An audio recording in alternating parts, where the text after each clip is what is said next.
Welcome back to my channel Swarnati lifestyle. তো চলে এসেছি একটা নতুন রেসিপি নিয়ে। এখানে কিছু ফুলকপি ও কুমড়ো সিদ্ধ নিয়েছি, তো দেখতে থাকুন। ফুলকপি আর কুমড়োটাকে আমি মাখিয়ে নিয়েছি, ম্যাশ করে নিয়েছি, তবে অল্প অল্প দানা দানা টাইপের আছে। এবার এর মধ্যে দিয়ে দেবো চাট মশলা,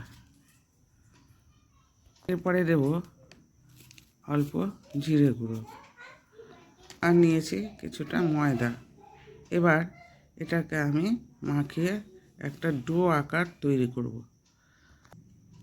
একটা ডো আকারে তৈরি করে নিয়েছি। এবার আমি এটাকে লেচি করব।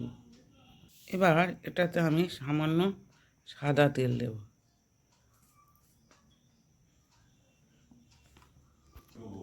আটাগুলোকে ছোট ছোট ডোর আকারে করে নিয়েছি। এবার লুচির আকারে আমি এটাকে বেলে নেব। দেখুন, ঠিক এরকম করে লুচির আকারে করে নিয়ে লুচির আকারে বেলে নিয়েছি। এবার চলুন দেখতে থাকুন। এই রেসিপিটাতে আমি ব্যবহার করব কিছুটা সাদা তেল ও কিছুটা সর্ষের তেল।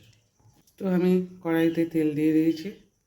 এবার এগুলোকে আমি লুচির আকারে ভেজে নেব।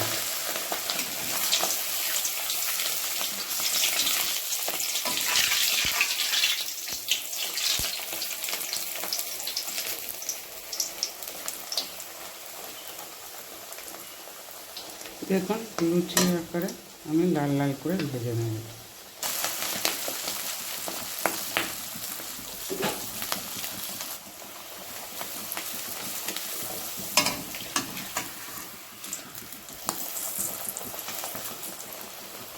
তো রেডি আমার গোবি কে পরাঠে।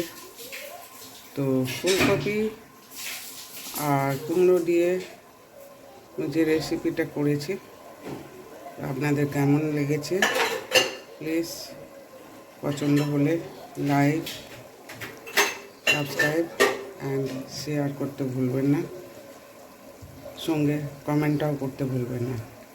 তাহলে আপনারা যদি কমেন্ট করে তাহলে আমি আমার ভুল ত্রুটিগুলোকে শুধরে নিতে পারি। ধন্যবাদ, শুভরাত্রি। তড়িঘড়ি